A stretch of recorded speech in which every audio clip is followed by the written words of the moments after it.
Hello, good morning students. Today we will discuss about our chapter number 7, fractions. So, what is fraction? Definition of fraction is a fraction represent a part of whole or a ratio between two numbers. तो fractions क्या होते हैं? एक part of wall. Wall means कि पूरी आपके पास value या कोई शेप है, उसमें से आपने अगर कुछ पार्ट ले लिया तो उस वैल्यू को हम किसकी हेल्प से इंडिकेट करेंगे? तो उसको हम फ्रैक्शन के थ्रू इंडिकेट कर सकते हैं, बता सकते हैं. तो फ्रैक्शन क्या है हमारा? Part of wall.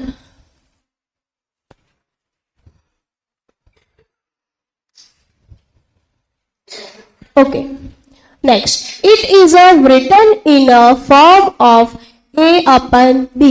फ्रैक्शन को किसके फॉर्म में लिखा जाता है? तो a अपन b के फॉर्म में लिखा जाता है. where a is a numerator, a को क्या बोलते हैं हम? न्यूमरेटर.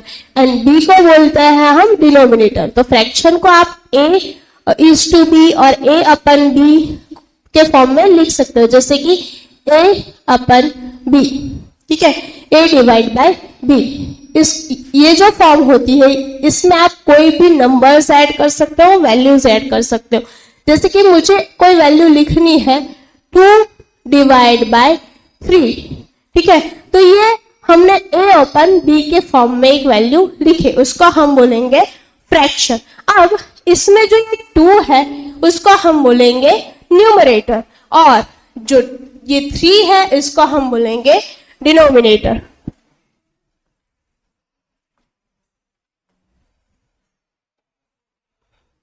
नेक्स्ट, यहां पे एग्जाम्पल भी दिए गए हैं फ्रैक्शन के कुछ. 1/2, 3/4, 5/8. इसको हम फ्रैक्शंस वैल्यू बोलेंगे. नाउ टाइप ऑफ फ्रैक्शंस, अलग अलग टाइप्स होते हैं फ्रैक्शंस के. तो कौन से type of fractions? Proper fractions. The numerator is smaller than the denominator. जब भी कभी न्यूमरेटर जो है, ऊपर वाली वैल्यू किससे छोटी है? डिनोमिनेटर से अगर छोटी है तो उसको हम क्या बोलेंगे? प्रॉपर फ्रैक्शन बोलेंगे. देन अगर इम्प्रॉपर फ्रैक्शन की बात करी जाए तो न्यूमरेटर इज इक्वल टू और greater than the denominator which is called improper fraction. कि न्यूमरेटर जो है हमारा वो किससे बड़ा है? डिनोमिनेटर से अगर बड़ा है तो उसको हम क्या बोलेंगे? Improper fraction.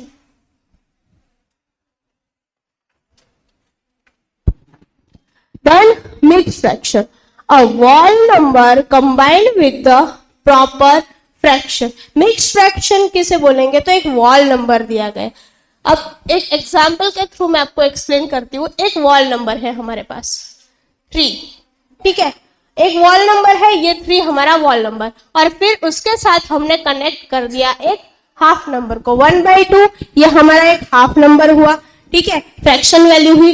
अब इन दोनों को अगर हम कनेक्ट कर देते हैं, इन दोनों को 3 + 1/2 इसको हम कनेक्ट कर देते तो वो हमारा क्या बन जाएगा? Mixed fraction. क्या बन जाएगा? Mixed fraction. तो दैट मीन्स कि अ whole number combined with the proper fraction which is called mixed fraction. Now like fraction. So what is like fraction? Fraction that have the same denominator. Same denominator. देखो example में जिसके denominator same है उसको हम क्या बोलेंगे? Like fraction. सिर्फ denominator ही same होने चाहिए, बाकी न्यूमरेटर सेम नहीं है पर डिनोमिनेटर सेम आ रहा है तो हमारा लाइक फ्रैक्शन में ही कंसिडर होगा. अब अनलाइक फ्रैक्शन की बात करें तो फ्रैक्शन विथ डिफरेंट डिनोमिनेटर्स. हमको डिनोमिनेटर पर ही काम करना है इधर अनलाइक और लाइक में. तो लाइक में क्या है? Same denominator. अनलाइक में डिफरेंट डिनोमिनेटर. एग्जाम्पल में 1/3, 2/5, 3/4. तो यहाँ पे डिनोमिनेटर सबके डिफरेंट, उसको हम कौन सा फ्रैक्शन बोलेंगे? Unlike fractions. ओके,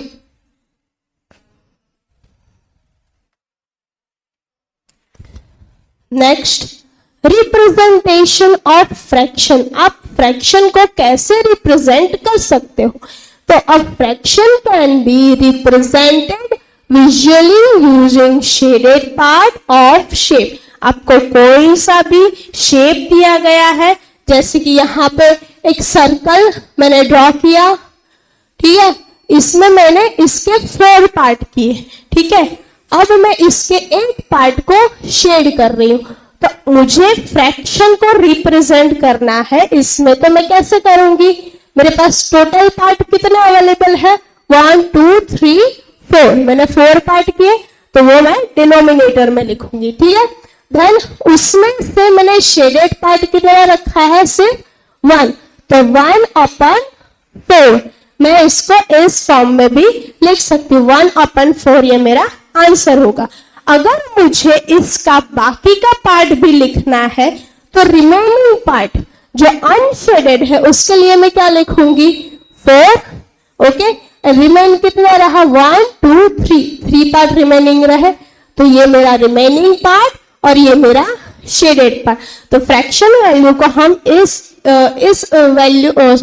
मेथड से रिप्रेजेंट कर सकते हैं। The numerator tells how many parts are shaded and the denominator tells how many total equal part the shape is divided into। तो ये दोनों मेथड मैंने आपको बता दी कि टोटल जो वैल्यू है हमने डिनोमिनेटर में रखी थी, और टोटल वैल्यू के अलावा जो शेडेड पार्ट वाली वैल्यू या अनशेडेड पार्ट वाली वैल्यू थी हमारी ऊपर न्यूमरेटर में गई थी, okay. Next comparing fraction.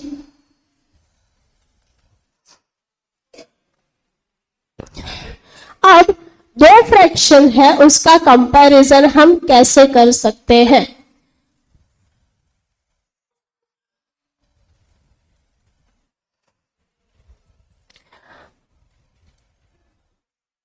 Comparing fractions with the same denominator, the one with the larger numerator is the larger fraction। अब देखो एग्जाम्पल के थ्रू मैं आपको ये समझाती हूँ कि यहाँ पे 2 डिनोमिनेटर सेम है, ठीक है, 2 डिनोमिनेटर सेम है, पर न्यूमरेटर दोनों के डिफरेंट है।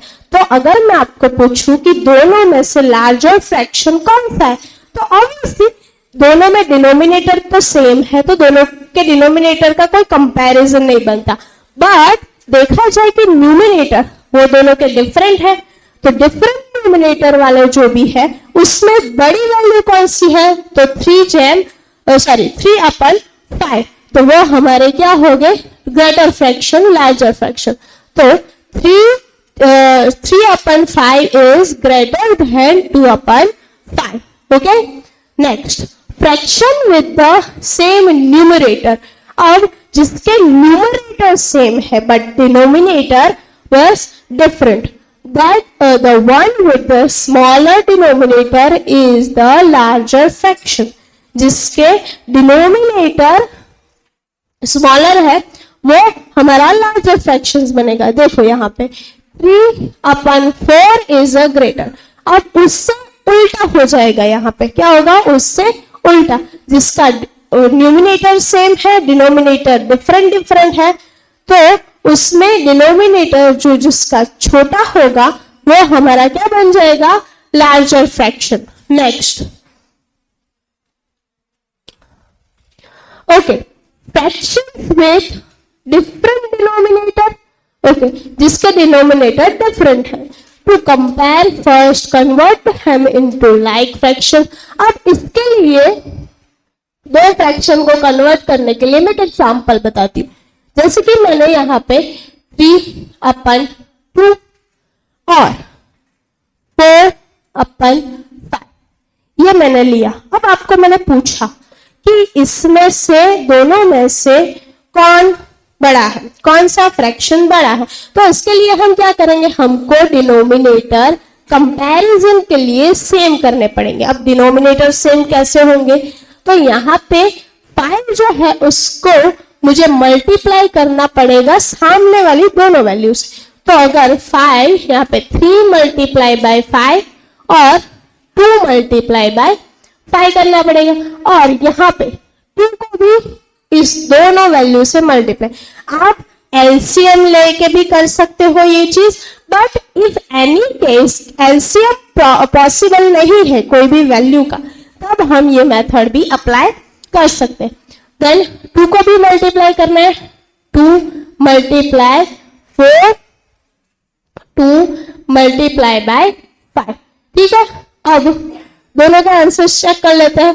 तो 5 3 जा 15 और यहाँ पे 2 5 जा 10, 8 और यहाँ पे 10।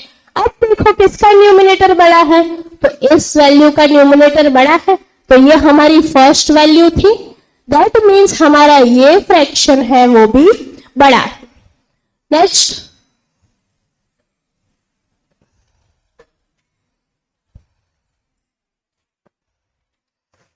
Okay, addition and subtraction of fraction. अब एडिशन कैसे करना है, अब देखो लाइक फ्रैक्शन में तो एडिशन हम इजीली कर सकते हैं क्योंकि उसमें जो डिनोमिनेटर होते हैं वो सेम होते हैं। तो देखो यहाँ पे 2/5 3/5, दोनों के डिनोमिनेटर सेम है, दोनों के डिनोमिनेटर ऐड नहीं हो गए। आपको 5 + 5 नहीं करना है, आपको 5 + 5 दिए गए हैं डिनोमिनेटर में, तो उसको सिर्फ मर्ज करना है। अगर उसको मर्ज करेंगे तो सिर्फ 5 ही रहेंगे, ठीक है। सेम डिनोमिनेटर लिख दिए। अब देखो ऊपर जो न्यूमिनेटर थे 2 और 3, उसका क्या करेंगे हम, प्लस करेंगे, तो 2 + 3 = 5। अब हमारा आंसर क्या रहा है, 5/5। अब आप 5/5 का सिंप्लीफिकेशन भी कर सकते हो, तो 5/5 यानी कि 5/5 करेंगे तो हमारा आंसर क्या आएगा, 1। अब वैसे ही हम देखेंगे अनलाइक फ्रैक्शंस। अनलाइक फ्रैक्शंस में क्या होता है, तो अनलाइक फ्रैक्शंस में डिनोमिनेटर जो है वो डिफरेंट होते हैं। अब डिनोमिनेटर डिफरेंट है तो एडिशन के लिए फर्स्ट ऑफ ऑल हमको डिनोमिनेटर सेम करने पड़ेंगे। एक एग्जांपल में ले रही हूं, इधर यहाँ पे दिया ही गया वही ले रही हूं कि 1/3 1/4, इसका हमको क्या करना है, एडिशन करना है, एडिशन सब्ट्रैक्शन जो भी हो। कि अभी हम एडिशन का एक एग्जांपल ले रहे हैं। एलसीएम लेके भी हम फाइंड कर सकते हैं, इसका एलसीएम हम लेंगे तो 12 ही आएगा। तो हमको डिनोमिनेटर में कितनी वैल्यू लानी है, 12 वैल्यू लानी है, ठीक है। अब इस 4 को हम 1 के साथ और 3 के साथ भी मल्टीप्लाई, जो हमने कंपैरिजन में मेथड की थी ना कि 4 को सामने वाली दोनों वैल्यू से मल्टीप्लाई करो, वो मेथड इधर हम अप्लाई करेंगे। तो 4 1 जा 4, देन 3 4 जा 12। अब 3 को भी सामने वाली दोनों वैल्यू से अप्लाई करो, 3 1 जा 3 एंड 4 3 जा 12, और बीच में क्या आएगा, प्लस का साइन। अब देखो दोनों के डिनोमिनेटर में 12 आ गए। अब दोनों को क्या करेंगे हम, 12 जो है मर्ज हो जाएगा और 4 + 3 हो जाएगा। अब 4 + 3 कितने होते हैं, तो 7/12। ये हमारा फाइनल आंसर। ये हमने किसका एडिशन किया, अनलाइक फ्रैक्शन का addition. Next, okay,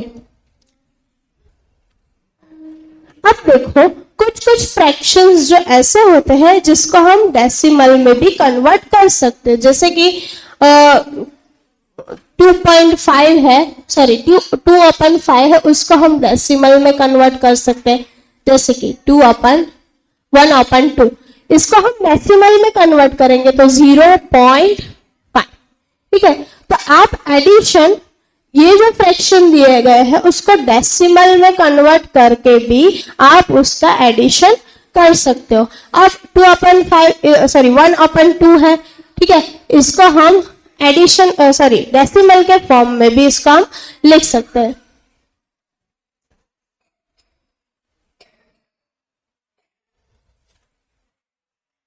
now data handling. Data first of all तो क्या होता है, हमारे पास जो भी इंफॉर्मेशन आती है या कलेक्शन हम करते हैं कोई भी चीज का, तो फर्स्ट ऑफ ऑल उसको हम अरेंज करके नहीं रखते, उसको हम डेटा बोलते हैं। और उसको हमने वेल अरेंज कर दिया, उसको हम मीनिंगफुल वे में प्रॉपरली हमने ऑर्गेनाइज कर दिया तो वो हमारे लिए इंफॉर्मेशन बन जाती है। अब उस डेटा को हैंडल कैसे करना है या रिप्रेजेंट किसी और के सामने रिप्रेजेंट कैसे करना है वो देखते हैं। Data can be located in a various way. Data जो है हम अलग अलग वे में लोकेट कर सकते हैं। तो data can be represented in the form of graphs, charts like pictograph, bar graph and pie chart. हमने हमारे प्रीवियस स्टैंडर्ड्स में भी सीखा है अबाउट बार ग्राफ की क्या होता है। तो डिफरेंट लेंथ के हम बार्स बनाते हैं, उसमें अलग अलग डेटा को रिप्रेजेंट करते हैं। चलो, data can be represented in form of कौन सी फॉर्म है? Bar graph, pictograph, bar graph and pie chart. Pictograph में क्या होता है? तो डेटा की पिक्चर के थ्रू रिप्रेजेंटेशन होती है। देन बार ग्राफ में बार के थ्रू रिप्रेजेंटेशन होती है। एंड पाई चार्ट एक टाइप से हमारा सर्कल ग्राफ है। अब सर्कल ग्राफ में क्या ध्यान में रखते हैं हम? तो 360 डिग्री का सर्कल होता है, उसमें हम चार्ट ड्रॉ करते हैं। ठीक है, तो ये जो अलग अलग फॉर्म दिए गए हैं उसकी हेल्प से हम डेटा को रिप्रेजेंट कर सकते हैं। Then pictograph uses a picture, symbol और object to represent data.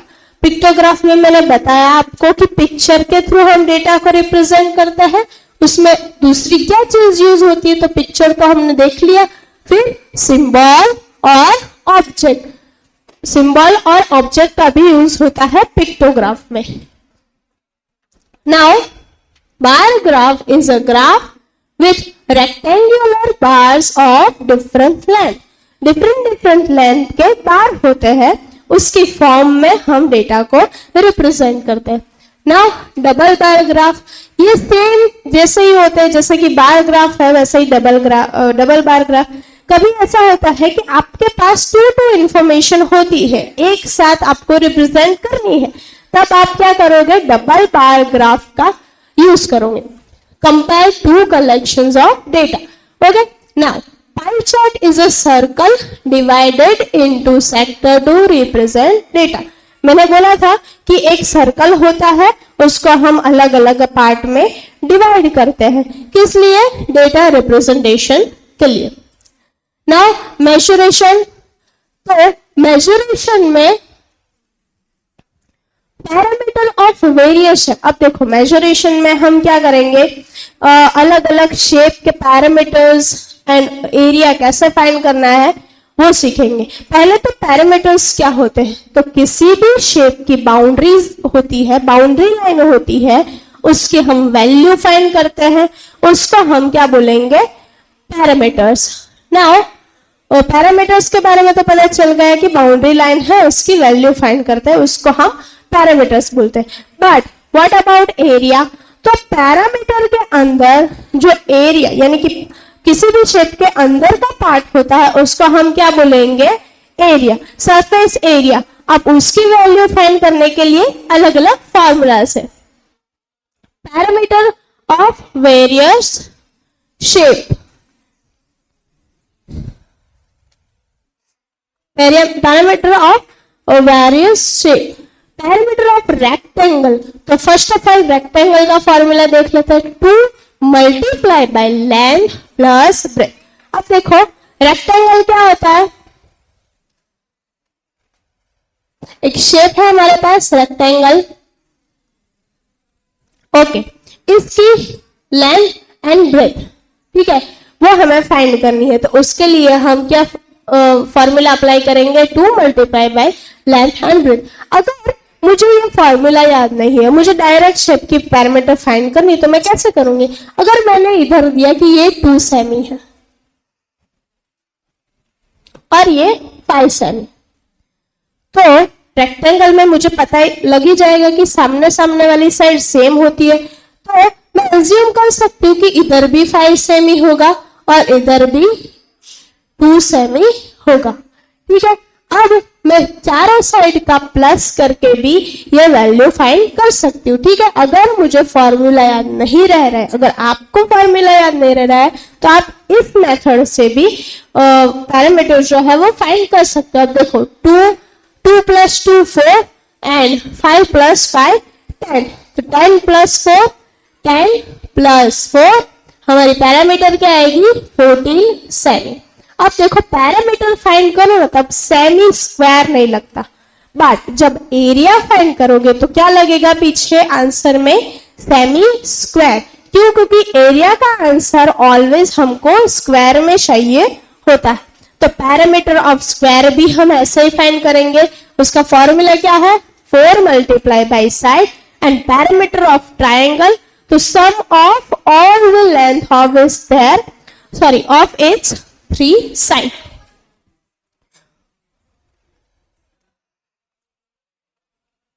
Now area of various shape, area find करने के फॉर्मूला भी देख लेते हैं। तो हमारे पास 3 शेप के फॉर्मूला है, रेक्टेंगल, स्क्वायर एंड ट्राइंगल। तो रेक्टेंगल में लेंथ होती है, देन ब्रेथ होती है, दोनों का क्या करना है multiplication. Now area of square, तो स्क्वायर में साइड्स होती है और सारी साइड सेम होती है, तो side multiply by side. Then area of triangle, तो उसमें एक बेस होता है एंड दूसरी क्या होती है हाइट होती है, तो base multiply by height,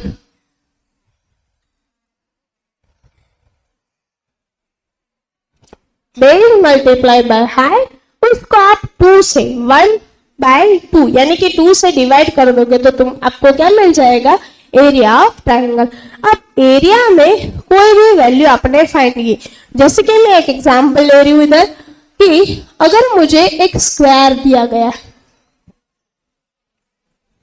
2 semi का, ठीक है, यहाँ पे 2 सेमी, और मुझे ये साइड भी पता हो जाएगी क्योंकि स्क्वायर की चारों साइड सेम होती है, तो यहाँ पे भी 2 होगा, यहाँ पे भी 2, ठीक है।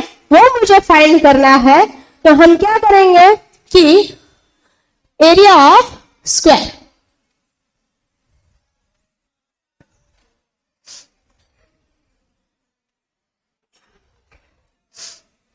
या मैं साइड मल्टीप्लाई बाय साइड,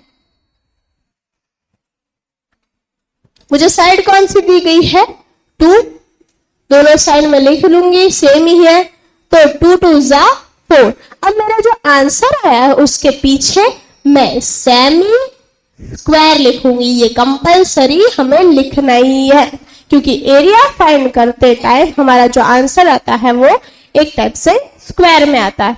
समझ में आई मेरी बात? नेक्स्ट, अब देखो लेंथ कन्वर्जन, लेंथ को हम अलग अलग यूनिट में कन्वर्ट करते रहते हैं, जैसे कि किलोमीटर टू मीटर, तो 1 kilometre = 1000 metre, metre to centimetre, तो 1 metre = 100 centimetre, and centimetre to millimetre, ये सारे यूनिट्स है। ये आपको एग्जाम में स्टोरी सम्स के लिए, वर्ड प्रॉब्लम के लिए ये तीनों आपको रीड करने हैं। Now next,